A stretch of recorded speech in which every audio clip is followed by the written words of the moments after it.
tell you one thing that every good soldier knows. The only thing that counts in the end is power. Naked, merciless force!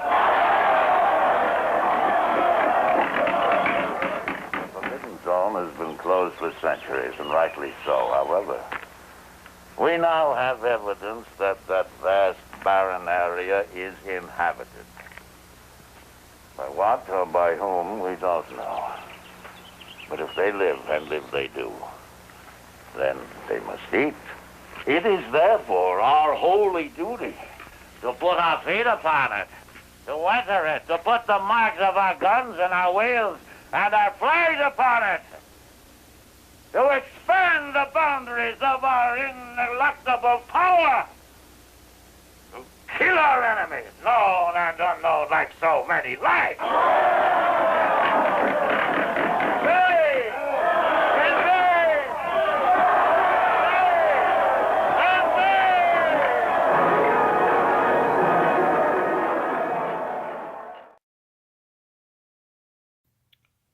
Hey, what's up, fuckers?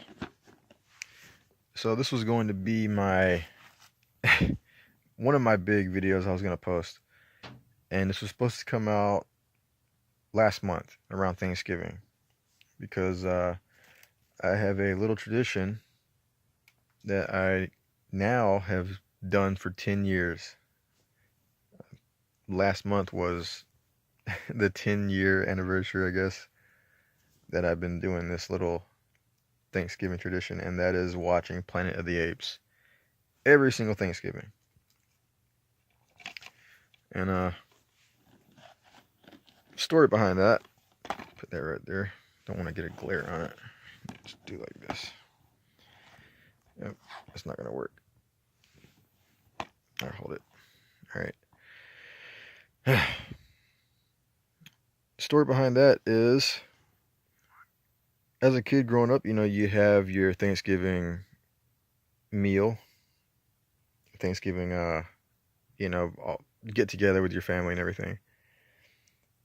And 2008 was not a good year because my mom got sick, and she wasn't really feeling too great, and she didn't want to, cook or anything. So I knew I thought I wasn't going to have Thanksgiving. But the night before, I think it was, 20th Century Fox? One of those movie channels. I think it was 20th Century Fox back when they had it on there. It might still be on this cable network somewhere. They had a 24-hour Planet of the Apes marathon. Just the first movie. And between showings of the movie, they would have little vignettes of, the backlots with people in ape costumes, and they would have little, almost pieces of a documentary, trivia and stuff. It was really cool. And it's really the thing that cemented my love for Planet of the Apes. I saw it before then. I thought it was okay. I liked it. But after that, it was such a special day. And just subsequently, watching it every Thanksgiving, because I like that day, because, waking up, we didn't have food, and my aunt called my mom and said we can come over and eat. She made enough for us. So we went over there, and I was able to watch that Planet of the Apes marathon over there, come back here, and I watch it again. So I don't do it now. Like, I don't do that. I don't watch 24 hours of the first movie, but I do watch the first movie every single year on Thanksgiving. It's a very special movie. I'm not the biggest Planet of the Apes fan, and there's a lot of people who have a ton of memorabilia and a ton of merchandise and stuff. I do love Planet of the Apes though. I love the first movie. I like the franchise as a whole. It's one of my favorite movie franchises. I have fucking media franchises in general.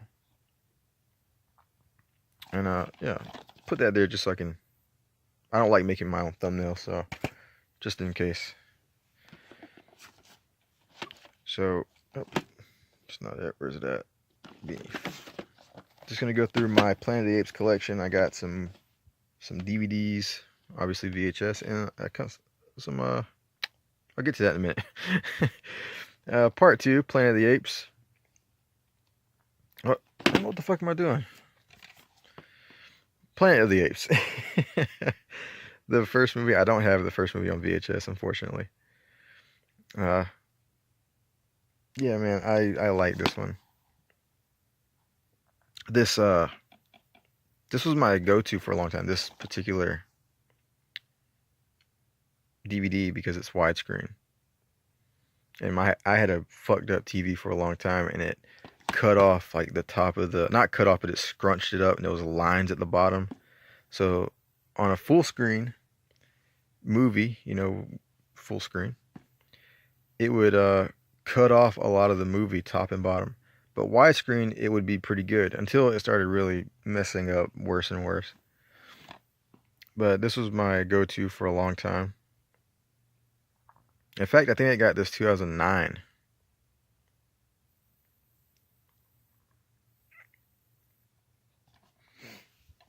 Put that over here.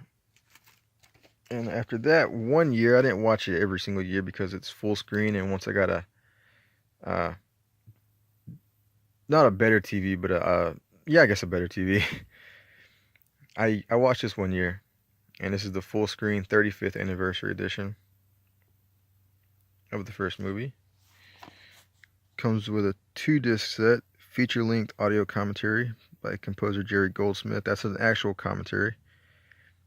Full-length audio commentary by actors Roddy McDowall, Natalie Trundy, Kim Hunter, and makeup artist John Chambers.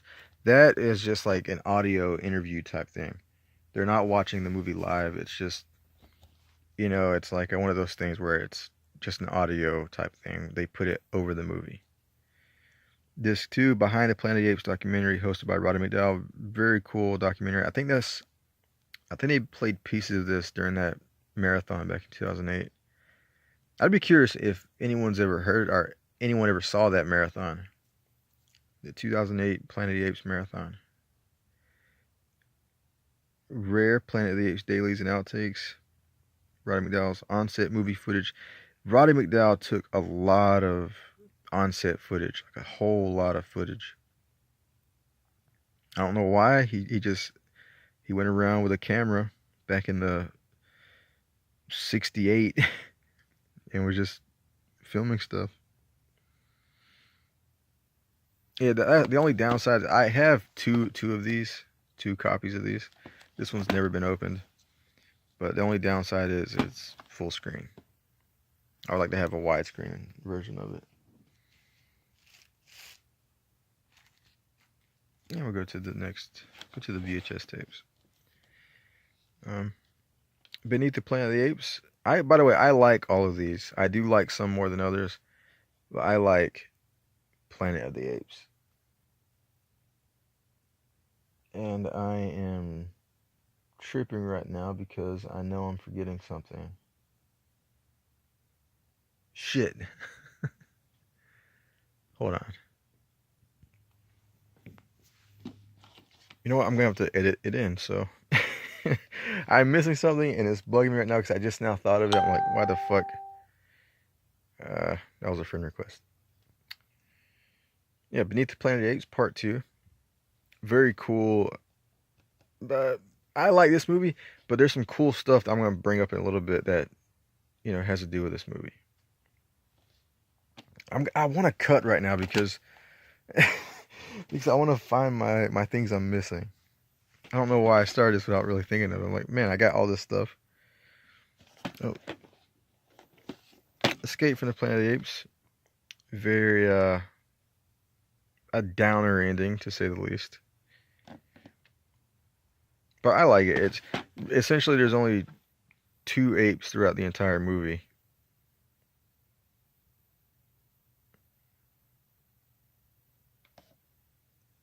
Bradford Dillman from Piranha, among other things. Enjoy that one too. Conquest for the Planet of the Apes. Conquest of the Planet of the Apes. For a long time, this was my second favorite movie. I love the rise. Some social commentary in there.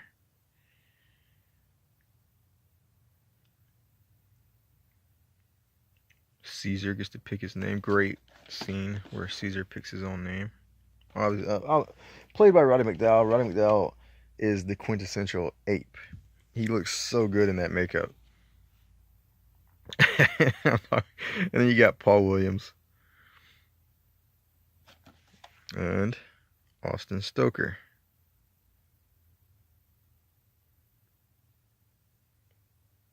There you see the lawgiver is in this movie.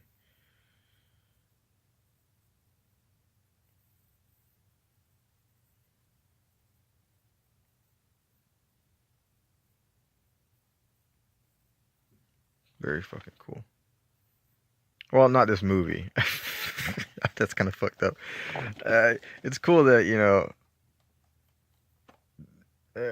stop it. Just the amount of cool actors in these movies. Battle is my least favorite. I don't hate it. I don't dislike it. I do enjoy it. I can watch it, but it's my least favorite by far.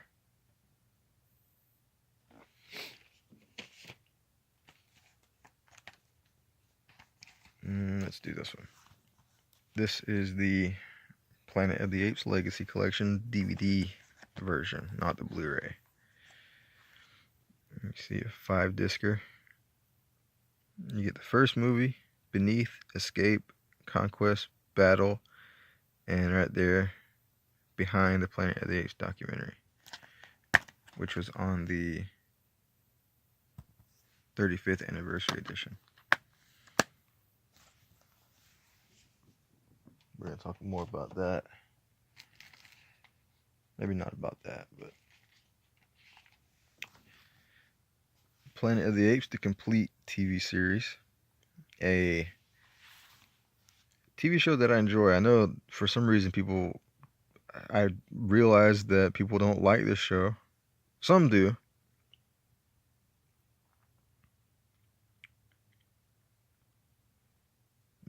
That's cool. There's Galen, played by Roddy McDowall. Gonna bring up that name in a little bit.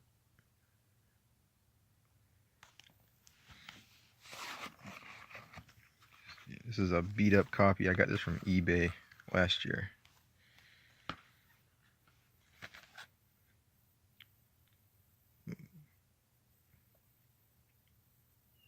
See the different episode names.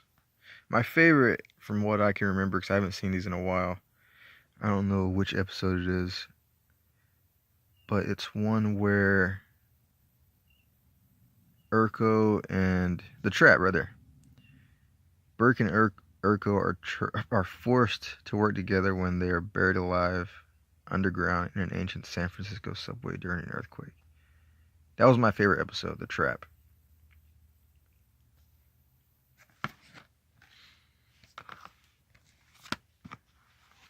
I like it. Fuck the haters, right? If you like what you like what you like. Return to the Planet of the Apes, the animated show, animated series. Not the best animation, very what some might call lazy animation, but for what it is, I don't mind it. It's more Planet of the Apes. Pretty cool.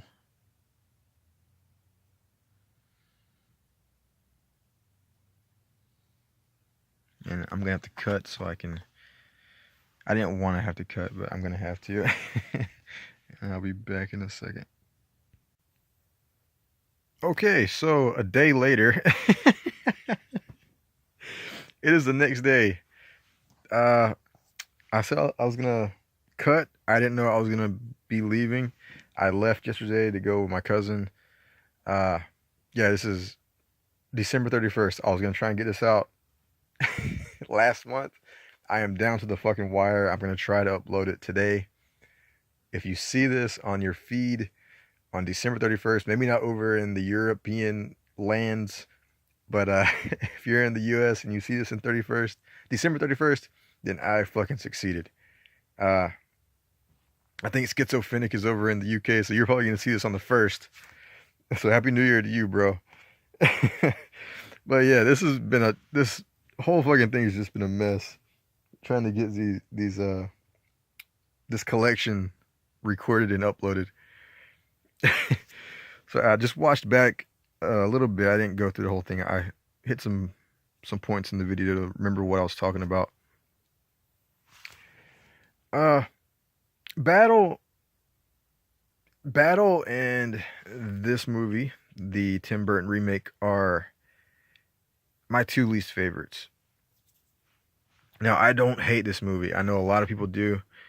I have some issues with it, but I do not hate it. It's the last Planet of the Apes to have, suits and prosthetic makeup and stuff. They look great. I think they look really good. You get some, I think, not Easter eggs, but you get some, I guess you can call them Easter eggs.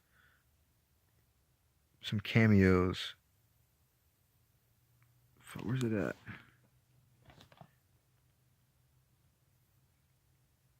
I can't see it.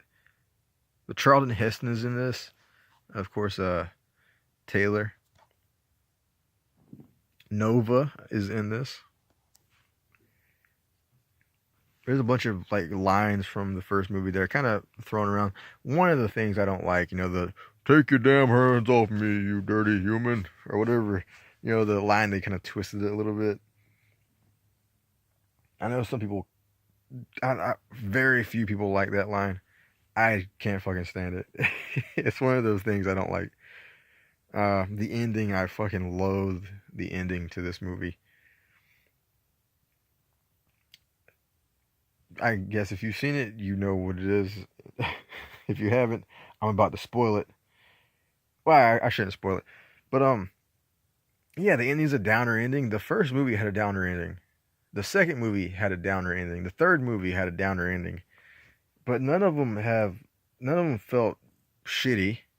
This one has like a shitty downer ending. Down shitty for days, son. But yeah, I don't hate it. I don't like the ending. The score is pretty good. I like the costumes and the makeup. Mark Wahlberg, I don't mind Mark Wahlberg. I actually like a lot of Mark Wahlberg movies, like our movies that he's in. Boogie Nights is one of my all-time favorite movies. I like The Departed. I love the big hit Fear with Reese Witherspoon. Pain and Gain. There's a lot of Mark Wahlberg movies I like. So I don't hate it because of him.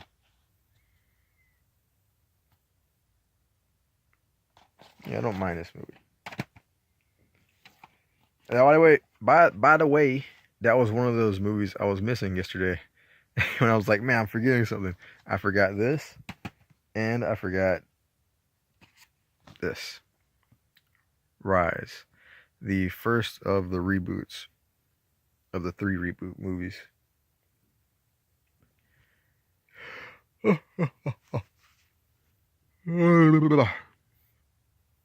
I just got off work, so.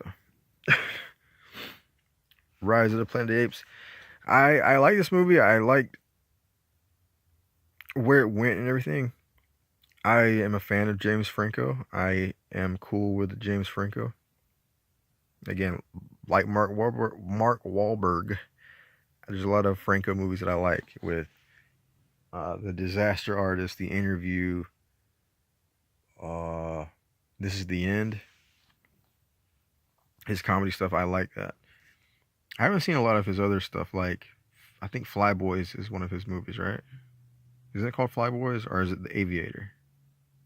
One of those movies. Yeah, I don't mind Mark Wahlberg. And I like this movie. You get some, again, more lines from the first movie, iconic lines, kind of twisted around. What else? Something I wanted to talk about. Fuck it. Here we go. This was a pawn shop find. This movie came out when? Let me see if I use my eyes instead of trying to look through the camera. 2014. I got this in, I believe, 2016. Yeah, because I got this during 2016 when I had no internet. And we walked up to me and Romero walked up to the pawn shop, and I found this movie. And I fucking loved it. It almost immediately became my second favorite Planet of the Apes film. I love just about everything about it. Koba is a great villain. Koba, who was in the first movie, who's kind of just like the outcast. Still kind of the outcast, but then he becomes a full-blown antagonist in this movie. You see him right there.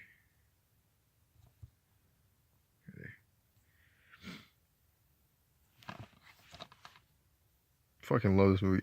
Go! Really cool. Koba, Caesar. Honestly, the humans take backseat to the apes in this movie. They take backseat to the apes in this movie too. Which, another movie I really like this one. I thought it maybe was a little bit too long, and I knew it was going to be the end of the story. But yeah, I still enjoy this. Bad Ape. My coworker was talking about Bad Ape, how he just watched. He knows I like watching movies, so he'll bring up some movie stuff every now and then. And he was talking about, Bad Ape, and he starts mimicking Bad Ape. I think Bad Ape was played by Steve Zahn, right? Am I forgetting that? Steve Zahn, yeah. No, don't go there. That's bad. Caesar's awesome. Spoiler, he didn't have a lot to do in this movie. He's in this movie a lot. But in this movie, maybe it's the other way around. Fuck, I think I'm thinking of this. I'm mixing them up now. Shit.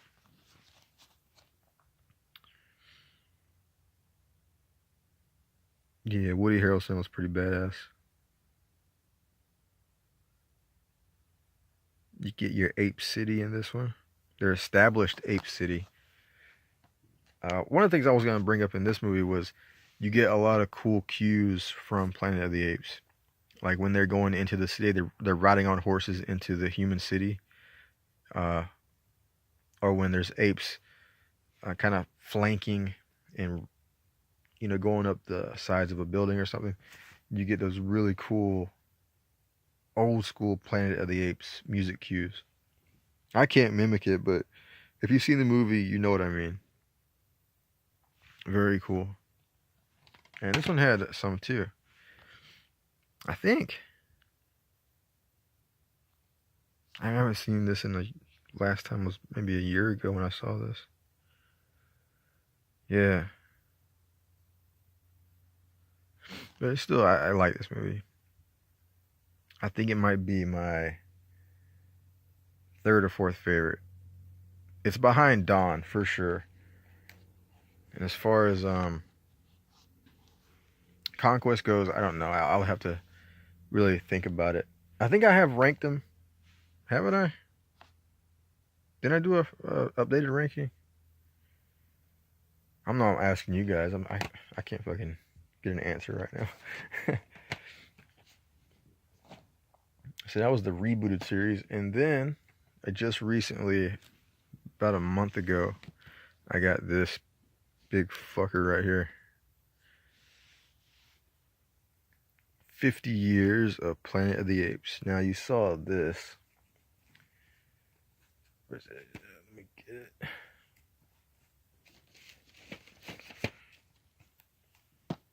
"35th anniversary, 50th anniversary." Yeah, these are all the movies. There's right there, 9-movie collection. All 9 movies on Blu-ray. That's all the stuff you get with it right there. Yeah, you get collectible poster cards, which I didn't look through all of them. But one thing that's weird about this, and I'll show you right here.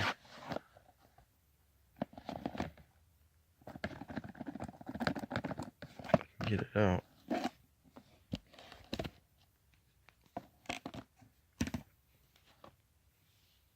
That's the poster cards in there. I don't want to take it out.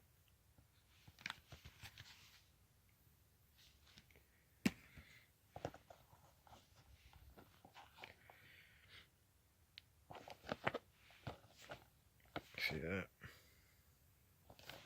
Caesar and Caesar. Or Cornelius and Caesar. The one thing I don't like about it is the way it's set up. Because this isn't even connected to anything. It just comes right out. See that?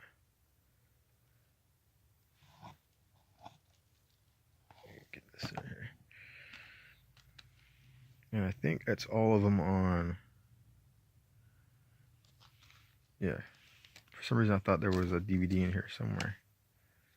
No, it's that. Ultra HD. Yeah.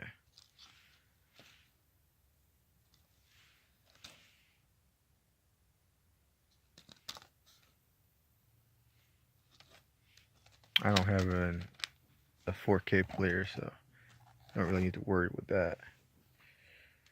Yeah, that's just a weird setup. I've never seen anything like that before. It just kind of comes out. Makes it a little awkward.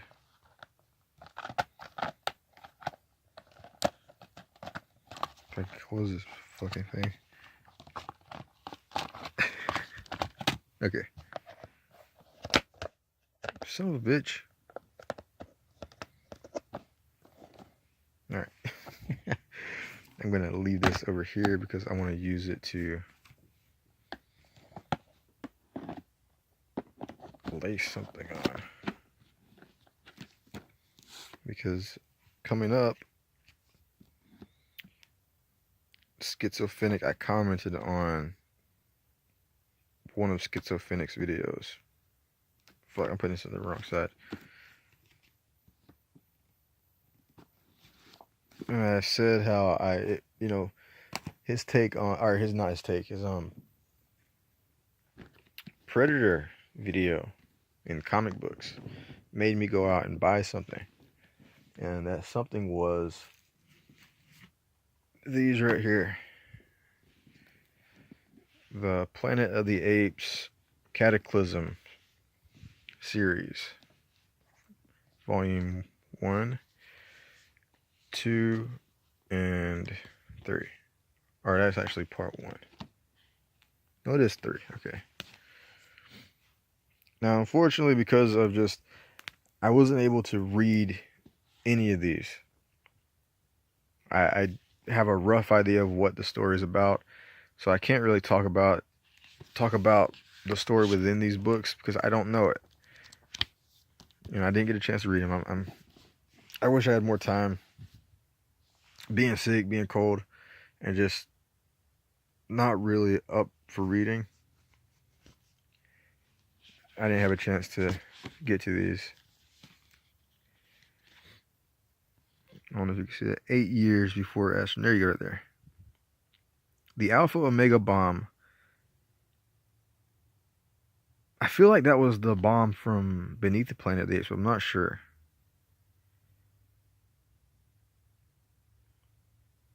Yeah, the Boom Studios guys. Where's their names at?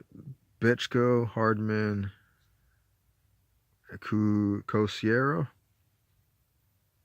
I don't know how to pronounce that. They do really great job. You can look right here in the artwork. Really good looking artwork. Yeah, there you go. Those the mutants from part 2. So it's probably about the something to do with the bomb.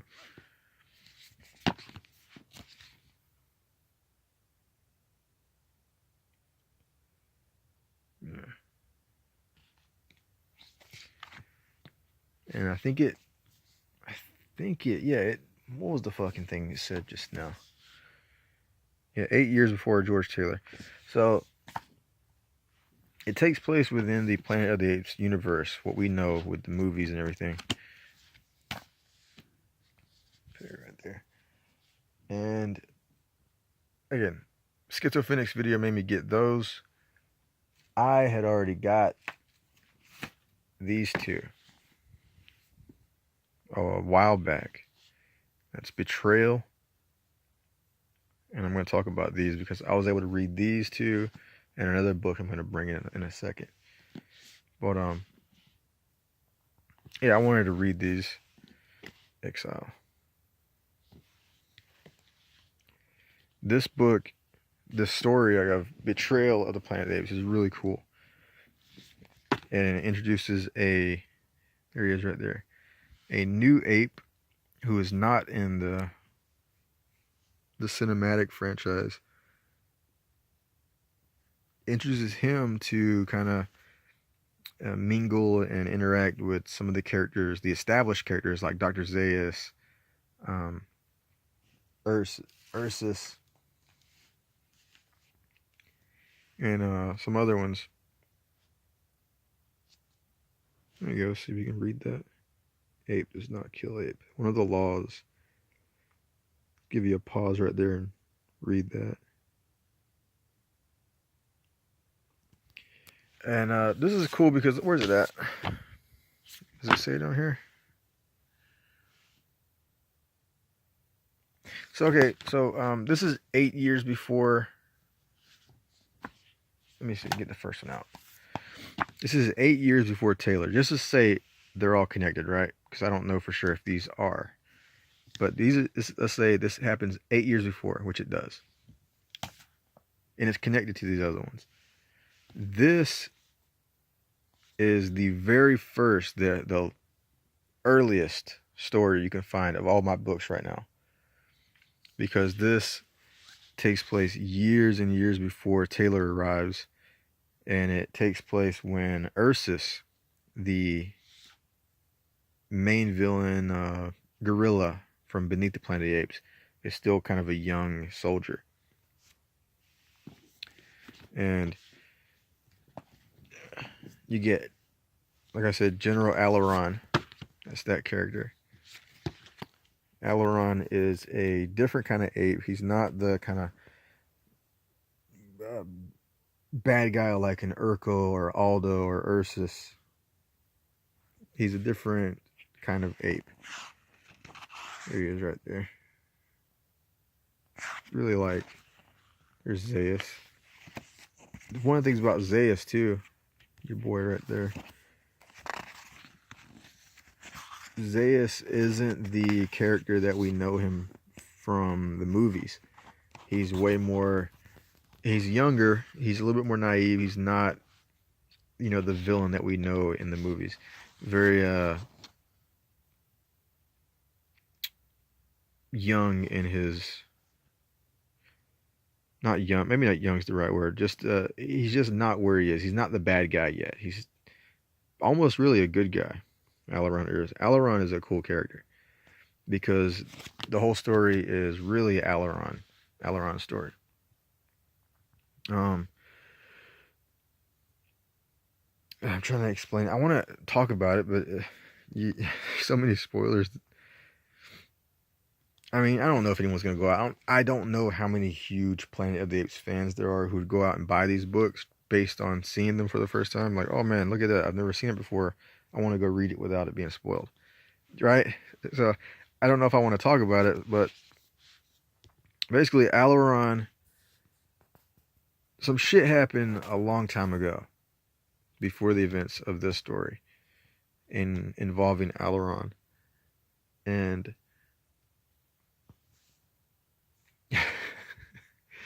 And some time goes by.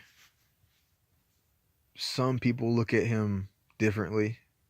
Some don't, but some do. Or some apes, I should say. And the whole story revolves around that. It goes from the past to the present a few times. And you really find out why he is the way he is. This is going to be a spoiler, but this plays a big part in the whole story and the twist. Ape does not kill ape is a huge factor in this story. It's really a driving factor too. And you get to see some more of the ape, I guess, universe. One thing I'm gonna, maybe I can get to it without showing anything.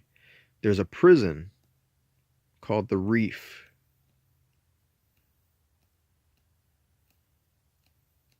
And the artwork is fucking great, man. I love the artwork on this.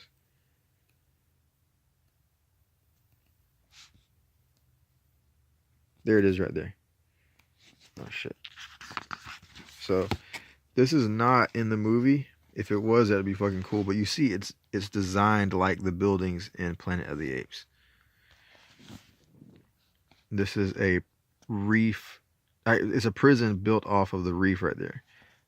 Aileron right there on the boat. He's been framed pretty much.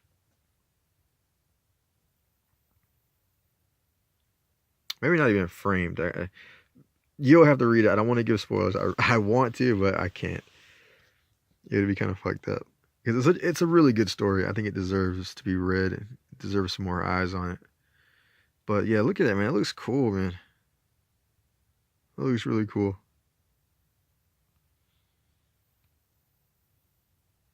The Reef, that's what they call it. I think I can get you maybe a screen, not a screenshot, but I don't know. Anyway, this fucking story is really great, and you get a human character who's mute. Again, this is before any humans talk, but there's one human that communicates through sign language. One of the apes taught his human, Tarn, I think is his name, right? I keep asking you guys that. But, that's another thing too. It starts off with the quote from the sacred scrolls. Beware the beast man, for he is the devil's pawn.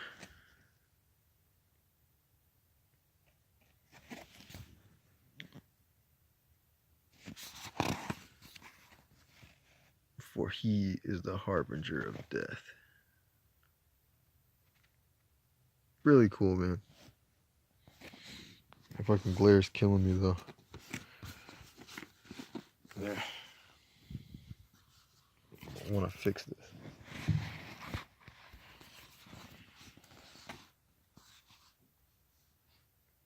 Really awesome story, really great artwork. And the follow-up, and this is a direct follow-up, Exile on the Planet of the Apes. You get more Aileron and the human Tarn. I think that's his name. For some reason, I'm questioning myself here.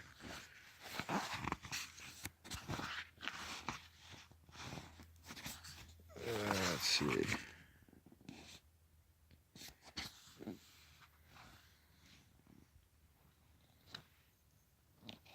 You see Zaius right there?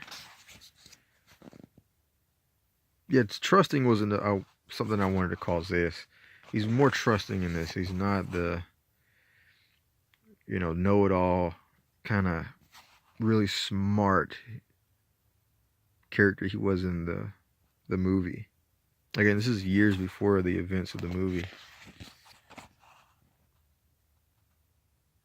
Yeah, I don't see his name on here.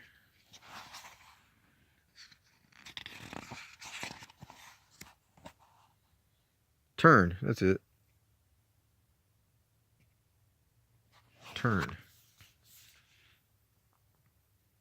Not as good as Betrayal, but still a solid read. That is two story. I mean, one story. Exile and Betrayal. That's one storyline that goes from one issue to the other, or one volume to the other. They're not separate books. Just kind of reiterate. And last but not least, this was fucking really cool. And it was kind of coincidental. Well, it actually was coincidental. Planet of the Apes, Ursus. Now, why was this coincidental? Because this book was brand new, and it was released, I think, 3 days before Thanksgiving. And I was able to get it like a day before, early release, through Amazon. And Ursus, of course, is the bad guy from Beneath the Planet of the Apes. This is his story. And you also get some stuff, because Ursus wasn't in the first movie, he was in the second one. But you see him dealing with the events. He's actually there from the story. Shows that he was there during the events of the first film. So you're there when Taylor, Landon, and Dodge show up in the crops. Great line there from Taylor. Says the same thing in the movie. And yeah, this book kind of shows you. I guess I can give you a little bit of something. It's not. I wouldn't call it a spoiler, but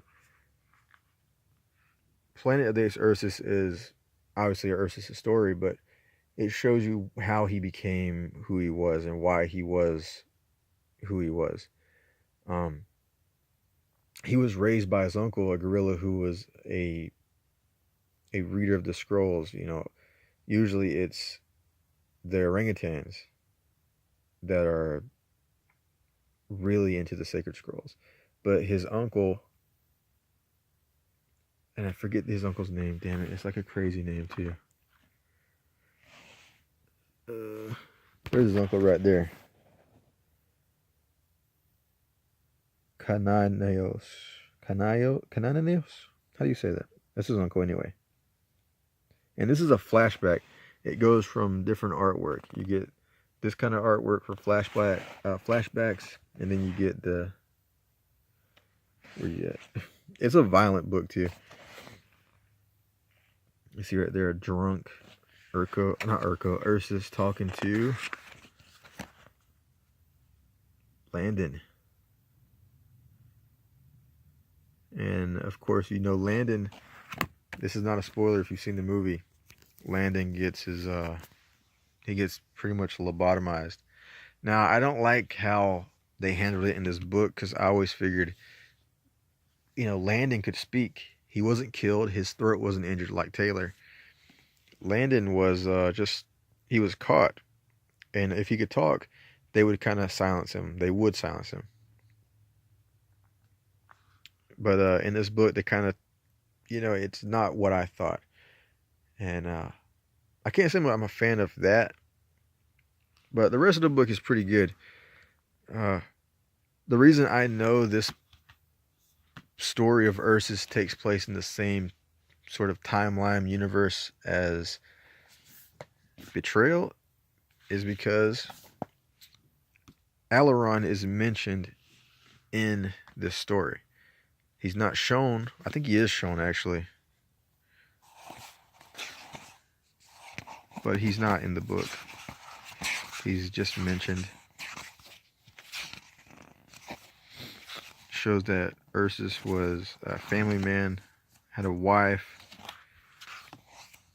got a little fucked up, a lot of fucked up. Because like I was saying, he was raised by his... Just trying to... There it is right there. There's Aileron.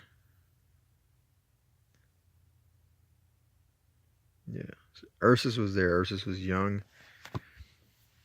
And I was saying that his uncle raised him to hate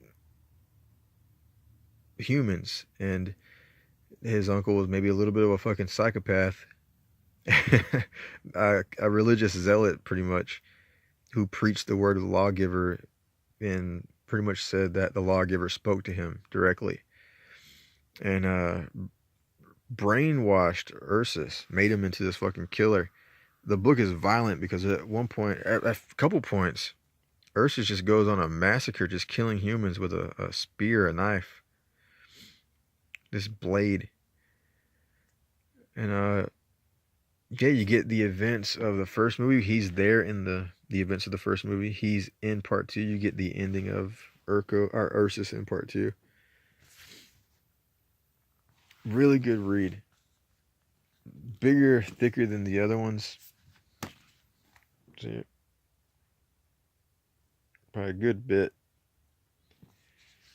I would say the Betrayal is still my favorite, but I liked Ursus. I like this book.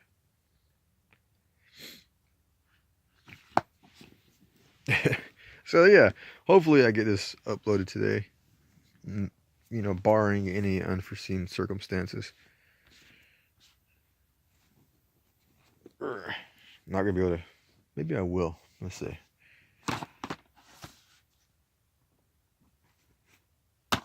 Yeah. Yep. And I'm gonna leave the tapes over there. Yeah, Planet of the Apes.